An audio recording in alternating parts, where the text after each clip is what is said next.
Well, Lonzo, let's go back a little bit more into the process of artwork, because I know ink and paper and things like that were pretty damn expensive. It wasn't as easy as putting it on your computer, deleting it if you didn't like it.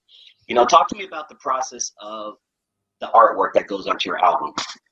To do a album, man, you had to have a real graphic designer. Somebody had to lay it out, and sometimes little mistakes would be left on there, dude, because it took so much to fix them.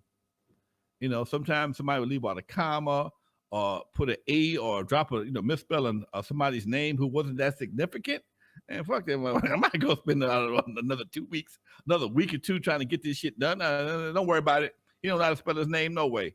It was a different time, dude. And that's what the graphic designers came in, but you had to be a real artist, because back then you're not using a computer, you're cutting out pictures and you resizing stuff, and you have to, excuse me, I ate before I came on the show. You had to resize stuff by hand and know what you were doing from a graphic designer standpoint to really make things happen. You had to get the pictures, and then you and it all depends on your style of graphic designing also. If you did a Parliament Funkadelic cover or something like that, it might take you 6 months to do that cover, dude. And don't mention the liner notes for a Parliament Funkadelic album. Liner notes, man, that was a cartoon. It was literally a cartoon. Okay. Shout out to Rob Durham real quick, dropping $9.99. Thank you, Rob. Much love to you. Yes, it was literally a cartoon that you could read, man, for weeks out there, niggas. All kind of little shit was always being tucked away, and then to read the album, the liner notes of an album, man, that's when you were a real fan, because you knew who did everything. Okay, you knew everything about the product, because there was a little thing called liner notes, and it was actually like a little book that was a manual and a book of everything about this album, where it was recorded at, who was the engineer, who played guitar, bass, whatever the case may be. And those things is where your fans really came in at, because your fans had a chance to really get to know the artist and the procedure of making music. Nice. Do you know, because back in the day it was real easy for rappers to take a James Brown sample, and I mean James Brown is probably one of the most used guys in hip hop, and he probably didn't get paid for it. But do you know when the music industry started or was able to crack down on stuff like that? As soon as they realized they was making some money, say, "Whole time out, motherfucker! Hold on, y'all making money? Ain't nobody called nobody to ask them shit." That was at first they tried to do it with a 1 bar sample or 2 bar loop, something like that. Then these guys got so creative with these loops and was able to break that shit down. And Battle Cat is probably one of them cats. He can take a sample and slow it down, flip it, and you won't even recognize that shit when you get through with it. Okay, he's like that. And so they started realizing they had to start. It became another industry profession to be able to decipher what is in a sample, what's been sampled, and how slow it is, and what has it been reversed, whatever the case may be. I would say, man, probably around the late 80s, when people just started taking songs and just like not digital underground, De La Soul made a whole album. The album just got cleared a few months ago, if I'm mistaken. They've been fighting them clearances forever. There was some dope shit, but they just, the sampler changed the game. You upload some shit and cut it and truncate it and flip it around and quantize it. Shit. You got a hit record. All you got to do now is talk some shit. Miami Bass, I see you, baby. Much love to you. Thank you, Miami 808. Miami 808, I see you. Miami Bass. I'll be tripping. He got a question for me. I got to answer this question right quick. Yeah, you actually got it. I got it right here. Okay. Miami 808 says, speaking of records, Lonzo, did you know Steve Yano? And if so, can you talk about him? Did I know Steve Yano? You talk about. Did I know Steve Yano? Steve Yano and I went back when I was bootlegging, and I was selling Xerox and house mix tricks and house parties and all the other underground 12 inches I used to sell. I was at a store on Pico.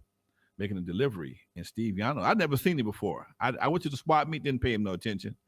And he was trying to buy records from me. And what I was doing was I felt was so illegal. I couldn't sell to anybody. I was like a dope dealer. I'm like looking over my shoulder, give me my money, I'm gone. And Steve wanted to talk to me. I wouldn't talk to him at first. Hell no. And the guy behind the counter vouched for him. And Steve said, I've been looking for you. I'm like, oh shit, they finally caught my ass. And he's like, no, man, I got the swap meet over at the Roadium. And he said Roadium. I knew exactly who he was. I want to buy some of these records. And he came by the house, man. And Steve became one of my best customers. Him and his wife, Sue. They became some of my best customers. And he come by the house. I mean, it got so bad at one time. It got so good. I can call it bad if you want to. It got so good at one time, I'd have to make separate orders for Steve. Would have a standing order with me, 200 to 300 records a week for of each one of my numbers. And sometimes I'd have 3 or 4 numbers at one time, even different projects at one time. And he just got comfortable, come by the house, man. And Dre would go to the swap meet and make mixes right there on the fly for him. He'd flip them up, turn them into cassettes and shit, man. And it was, he was always a good friend. His wife Sue, I've speak to her from time to time. Steve Yano was a very good dude. Yes, we were super cool, man. We were super cool. And he was a regular at my house. On Fridays was his pickup day because he had to swap me Saturday and Sunday. Every Friday he'd come by here and pick up his records. And those Dr. Dre mixtapes are classic. Check out Tony A show on Roadium Radio. Anybody who's not familiar out there, yep. He goes way back with Steve Yano, and he was they were. Tell us about mixtapes back in the day. Mixtapes had a strange orientation into the hip hop industry, man. Because originally mixtapes were instrumentals that guys rapped on top of somebody else's beats, just to kind of compare themselves to the artist, to give themselves a little shine. So, and that was the primary purpose of mixtapes, was to give an artist, because everybody made instrumentals. Everybody that had pretty much had a single had an instrumental track. So people would take the instrumental, go to the studio, and do their own version of so-and-so's track. And because, it wasn't your music, you couldn't sell it. So you just give it away. And some cats were pretty dope. And that was the original motivation behind mixtapes. And then guys started doing original beats. Well, now, technically, it's not a mixtape. It's an album, fool. And you still giving it away. Okay? It's an album. And my boy, Jazzy D, he talks about this extensively, why is hip-hop the only musical genre that will go to the studio, spend money to give the music away, okay? And not make it. I mean, you spend good money, pay producers, the whole 9 yards for your mixtape, and then give it away. Either you don't have much confidence in it. I mean, everybody got to give away some promo product. That's the given.